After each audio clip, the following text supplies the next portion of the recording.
Hello everyone, welcome back. आज मुझे अपने किचन की कुछ कैबिनेट्स की साफ़ सफाई करनी थी और उनका ऑर्गेनाइजेशन भी। साथ ही साथ मुझे आज अपने फ्रिज की भी डीप क्लीनिंग करनी थी। काफ़ी टाइम से मैं इन चीज़ों को टाल रही थी, पर सोचा टाइम रहते इन्हें भी कर लिया जाए। जब तक साफ़ सफाई नहीं होती है तो मेरा मन भी घर में नहीं अच्छे से लगता है और घर भी बिखरा बिखरा नज़र आता है। और अगर फ्रिज की भी साफ़ सफाई टाइम पर नहीं करेंगे तो कंप्रेसर पर भी अधिक प्रेशर पड़ता है और इलेक्ट्रिसिटी की भी ज़्यादा खपत होती है। फ्रिज के लिए कुछ ऑर्गेनाइजर्स भी बनाए हैं जो कि विद इन बजट है और काफ़ी सारी हैक्स भी आज के वीडियो में आपको मिलेंगी। सो बिना देरी किए हुए लेट्स बिगिन। क्लीनिंग स्टार्ट करने से पहले हम एक क्लीनिंग सॉल्यूशन बनाएंगे जो घर पर अवेलेबल चीज़ों से ही बन जाएगा। 1 ग्लास मैंने पानी लिया है और उसमें कुछ लौंग डाल देंगे। अच्छे से 10 मिनट के लिए लगभग इन्हें बॉईल होने देंगे, जब तक कि जो पानी में पूरी तरह से लौंग का कलर ना आ जाए। अब हम इसे छान कर ठंडा कर लेंगे। अब इन लौंग को आप फेंकिएगा नहीं, ये आगे आपकी कुकिंग में काम आ सकती हैं, तो मैं इन्हें ऐसे ही सुखा कर रख लेती हूँ। अब ठंडे होने के बाद इस पानी को अगेन मैंने धीरे धीरे बॉईल होने रखा और इसमें खाने वाला सोडा ऐड कर दिया है। और जैसे ही एक उबाल आ जाए इंडक्शन को बंद कर देंगे और इसे थोड़ी देर ठंडा होने देंगे। और जैसे ही ये पानी ठंडा हो जाएगा हम इसमें डिश लिक्विड ऐड कर देंगे। लगभग 4-5 बूंद ऐड करनी है और हमारा जो सॉल्यूशन है वो रेडी हो जाएगा। अब मैंने एक स्प्रे बॉटल लिए और सॉल्यूशन भी पूरी तरह से ठंडा हो गया है, तो इसे मैंने बॉटल में ट्रांसफ़र कर लिया है। किचन में या कहीं भी घर में आप क्लीनिंग करो, इसके लिए काफ़ी इफ़ेक्टिव है। चींटियाँ हों, मकड़ी हों, किसी भी तरह के जो पेस्ट होते हैं वो भाग जाते हैं जल्दी से और जल्दी इस तरह की चीज़ें आती भी नहीं है घर में। इवन छिपकली के ऊपर भी काफ़ी इफ़ेक्टिव है ये। तो ये वाली जो मेरी किचन की शेल्फ है फ्रिज के पास में ही है, तो यहाँ पर स्पेस थोड़ा सा कम है आने जाने के लिए, तो रेयरली ही मतलब मंथली एक बारी मैं यहाँ की क्लीनिंग करती हूँ। सारी चीज़ों को मैंने बाहर निकाल लिया और उसके बाद मैंने ड्राई डस्टिंग करी। इस तरह के जो माइक्रोफाइबर वाले ब्रश होते हैं, काफ़ी टाइम से मैं अपने वीडियो में आपके साथ शेयर कर रही हूँ। इससे बहुत जल्दी ही सारी चीज़ें क्लीन हो जाती हैं, चाहे तो जाले हों या फिर धूल मिट्टी। और इसके बाद मैंने ये स्प्रे पूरी ही अलमारी में छिड़क दिया, चाहे तो स्लैब हो या फिर दीवारें, हर जगह मैंने छिड़क के ग्लव की हेल्प से साफ़ भी कर दिया। डोर के ऊपर भी हल्का हल्का छिड़क के साफ़ कर देती हूँ। तो इसमें से लौंग की, सोडा की और जो हमारा डिश लिक्विड है उनकी स्मेल आने की वजह से मकड़ियाँ भी जल्दी से नहीं आती हैं, चींटियाँ भी नहीं आती हैं और छिपकली से भी बचे रहते हैं। अब इस तरह की जो भी स्टोरेज बास्केट मैं यूज़ करती हूँ अपनी किचन में, उनके अंदर भी मैंने इसी स्प्रे को छिड़का है और क्लीन कर दे रही हूँ एक सूखे कपड़े से, जिससे इसमें स्मेल बनी रहे पर ये पूरी तरह से सूख जाए।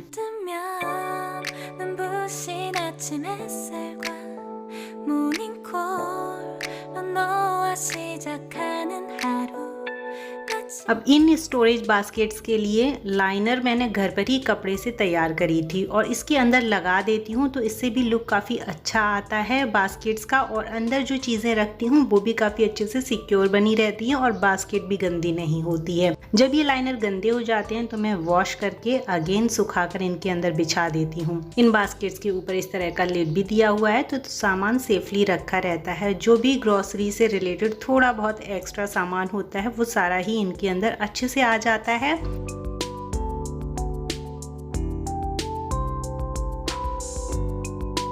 दूसरी बास्केट में जो भी एक्स्ट्रा मसाले के पाउचेस हैं, डब्बे हैं, वो सारे ही मैं करके रखती हूँ। तो इस तरह से 2 ये बास्केट मैं अपनी किचन में यूज़ करती हूँ इन चीज़ों को स्टोर करने के लिए। इससे पता भी रहता है और चीज़ें ढूंढने में ज़्यादा टाइम भी नहीं लगता और दिखने में भी लुक भी नीट, टाइडी और क्लीन नज़र आता है।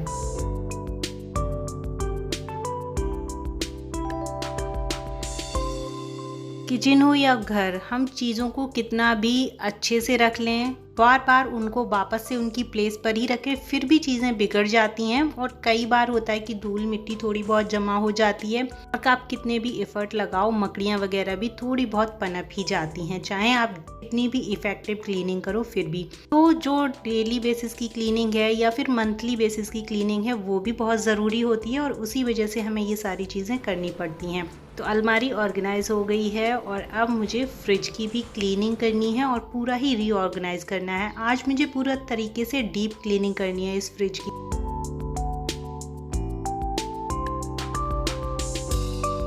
फ्रिज को पहले ही मैंने डीफ्रास्ट पे सेट कर दिया था, जिससे इसकी आइस भी पिघलने लगी है। और अब सारी ही चीज़ों को मैं इस फ्रिज से रिमूव करूँगी, क्योंकि डीप क्लीनिंग के लिए सारी चीज़ों को रिमूव करके ही क्लीनिंग करने में आसानी रहती है। जितना भी सामान रखा हुआ है वो सारा ही मैंने रिमूव किया। उसके बाद जो भी इसके अटैचमेंट्स हैं वो सारे भी मैं हटा देती हूँ। फ्रीजर में फ़िलहाल मैंने कुछ भी नहीं रखा है, क्योंकि ये मंथ के एंड का टाइम है और अभी फ्रिज में ज़्यादा चीज़ें हैं नहीं, तो क्लीनिंग के लिए ये टाइम एकदम बेस्ट है। सबसे पहले तो मैंने सूखे कपड़े को लेकर पूरा ही फ्रीजर का जो भी पानी या थोड़ी बहुत आइस बची हुई थी उसको अच्छे से क्लीन कर दिया, जिससे पानी नीचे की साइड में बार बार टपके नहीं।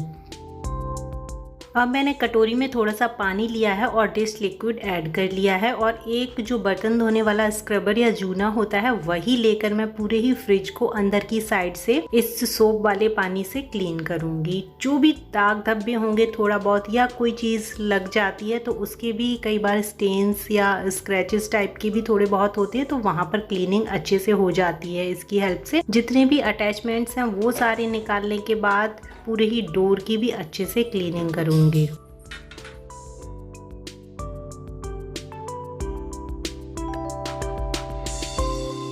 एक टूथब्रश की हेल्प से मैं फ्रिज की जो रबर है डोर के ऊपर वाली उसको भी अच्छे से क्लीन कर देती हूँ। और फिर लास्ट में एक बड़े बर्तन में साफ पानी लेकर माइक्रोफाइबर क्लॉथ को इसमें गीला करके पूरे ही फ्रिज को दोबारा से साफ करती हूँ, जिससे जो भी सोपी वाटर हमने इसको क्लीन करने में यूज़ किया है वो सारा ही यहाँ से निकल जाए।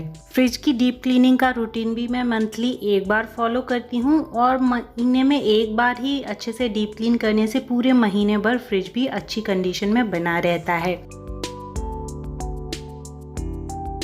जैसे ही गीले कपड़े से ये साफ सफाई कंप्लीट होती है, उसके बाद मैं एक सूखा माइक्रोफाइबर क्लॉथ लेकर पूरे फ्रिज को अच्छे से साफ कर देती हूँ और थोड़ी देर के लिए इसे खुला छोड़ देंगे। तब तक हमने जो भी मेरी फ्रिज के अंदर के अटैचमेंट थे उनको भी अच्छे से वॉश करके सूखने के लिए रख दिया।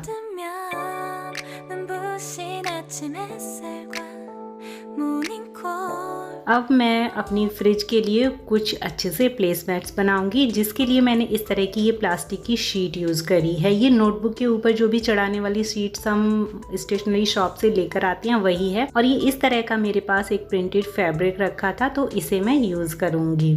प्लास्टिक शीट को मैंने फ्रिज की ट्रे के हिसाब से मेज़रमेंट लेकर कट कर लिया है, और अब मैं जो फैब्रिक है इसे प्लास्टिक शीट से लगभग चारों ही साइड से 1 से 1.5 सेंटीमीटर छोटा रखूंगी जो फैब्रिक है उसको। और प्लास्टिक शीट डबल थी तो मैंने इसे खोलकर इस तरीके से सिंगल कर लिया, और इसके बीच में जो फैब्रिक है हम उसे इस तरीके से स्प्रेड करके ऊपर से प्लास्टिक को फोल्ड कर देंगे। सेम प्रोसेस को ही फॉलो करते हुए मैंने दूसरा प्लेसमेट भी इसी तरीके से तैयार किया है। और अब है सबसे इंटरेस्टिंग पार्ट, इसके जो चारों ही साइड से हमें एक्स्ट्रा प्लास्टिक मिली है उसके ऊपर हम कोई भी कॉटन का पतला सा क्लॉथ बिछाकर इसके ऊपर प्रेस को करेंगे। हल्की ही प्रेस हमें धीरे धीरे प्रेस करते हुए करनी है, जिससे कि जो एक्स्ट्रा प्लास्टिक है वो आपस में चिपक जाए और जो अंदर का फैब्रिक है वो अच्छे से सिक्योर हो जाए। और बहुत आसानी से हमारे कस्टमाइज इस तरह के जो फ्रिज के प्लेसमेट्स हैं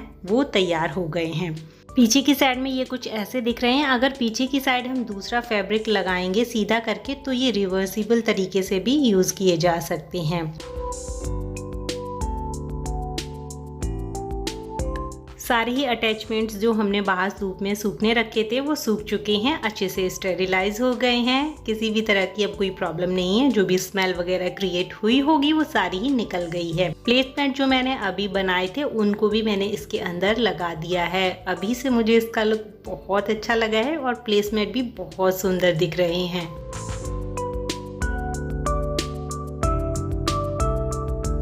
अब सबसे पहले मुझे लगाना है फ्रिज के टॉप पर कवर। तो उसके लिए मैंने ये इस तरह का एक फ्रिज का टॉप कवर बनाया है। पैंट का फैब्रिक है नीचे की साइड में और ऊपर मैंने इस तरह की लेस मशीन की हेल्प से स्टिच कर दी। इसे मैंने फ्रिज के ऊपर डाल दिया। थोड़ा सा मोटा फैब्रिक है तो अच्छे से यहाँ पर खिसकता भी नहीं है ये, और अच्छे से सामान भी इसके ऊपर रखा रहता है। एक रोटेटिंग ट्रे रखी है और उसी के अंदर इस तरह की जो भी चीज़ें हैं वो सारी ही रख दी हैं। छोटा सा मैंने प्लेसमेट बिछाया है पोस्टर टाइप का, और उसके अंदर ये DIY किया हुआ जार है जिसमें मैं सारी ही स्पून्स और फोक्स रखती हूँ, और यहाँ पर छोटे छोटे 2 डेकोरेटिव आउल रखे हैं। तो अब मैं बनाऊंगी कुछ और DIY, और ये एक दिन पहले ही मैंने बना के रख लिए थे तो वही आपके साथ मैं शेयर कर रही हूँ। इस तरह के जो भी शॉपिंग बैग हैं इन्हें मैंने रीयूज़ करा है, और कुछ पहले से ही घर पर रखे हुए थे इस तरह के फैब्रिक। कुछ प्रिंटेड हैं, कुछ चेकर्ड प्रिंट डिज़ाइन में है, तो इस तरह का कोई भी फैब्रिक हो उन्हें यूज़ करा जा सकता है। तो सबसे पहले तो मैंने जो हमारा शॉपिंग बैग था उसको कट करके इस तरह का एक पीस निकाला, और उसी के साइज़ के हिसाब से मैंने ये फैब्रिक का पीस कट कर लिया था। अगर मेज़रमेंट की बात करें तो इसकी चौड़ाई 10 इंच है, और जो इसकी लंबाई है उसको भी मेज़र करके मैं दिखा रही हूँ, ये पूरी 15 इंच हुई है। ये मेजरमेंट लेकर मैं इसको रेडी करूंगी। सबसे पहले ऊपर के पार्ट में सिलाई लगाकर इसको फ्लिप करके हम इस तरीके से सीधा कर लेंगे, और अच्छे से इसकी जो भी क्रीज हैं उसको फिक्स कर देंगे। तो इस तरह का हमें कुछ मिला। अब हम इसको फोल्ड करके ऊपर की साइड छोड़कर नीचे की दोनों साइडों को सिल लेंगे, और इस तरह से कॉर्नर से मैंने दोनों ही साइड से लगभग आधा आधा अंगुल कट किया है इस तरह से फैब्रिक। और अब इन दोनों ही साइड के कॉर्नर्स को पकड़कर हम कुछ इस तरीके से इस पर एक सीधी सिलाई लगाएंगे। बिल्कुल जैसे मैं बता रही हूँ वैसे ही आप करना, और बहुत आसानी से ये बन जाएगा। तो दोनों ही कॉर्नर पे इसी तरह से हम सिलाई लगाएंगे और इसको करेंगे सीधा। तो हमें मिल जाएगा कुछ इस तरह का एक अच्छा सा ऑर्गेनाइजर जो काफी स्टर्डी है, और दिखने में भी ये काफी अच्छे लग रहे हैं।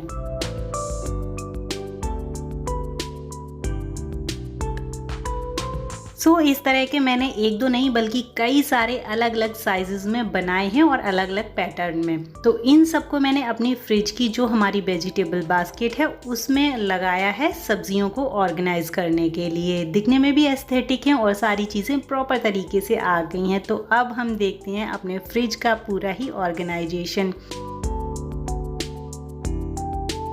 घर पर अवेलेबल चीज़ों के साथ ही मैंने आज अपने फ्रिज को पूरी तरह से ऑर्गेनाइज किया है। नीचे बास्केट भी बहुत अच्छे से ऑर्गेनाइज है, और ये जो प्लेसमेट बनाए थे उनका भी यूज़ काफ़ी अच्छे से हो रहा है। डोर के अंदर भी मैं सामान को कुछ इस तरीके से रखती हूँ, और ऊपर का भी सारा सामान बहुत अच्छे से फंक्शनैलिटी प्रोवाइड करता है। अलमारियाँ भी पूरी तरह से ऑर्गेनाइज हो गई हैं, और अब किचन भी दिखने में सुंदर लग रही है। सारी चीज़ें टाइम पर मिलेंगी और दिखने में भी काफ़ी सुकून मिलेगा। So friends, that is all for today. अगर आपको मेरे चैनल के वीडियोस अच्छे लगते हैं तो आप इस चैनल को सब्सक्राइब ज़रूर कर लो, और वीडियो पसंद आया हो तो लाइक भी कर देना।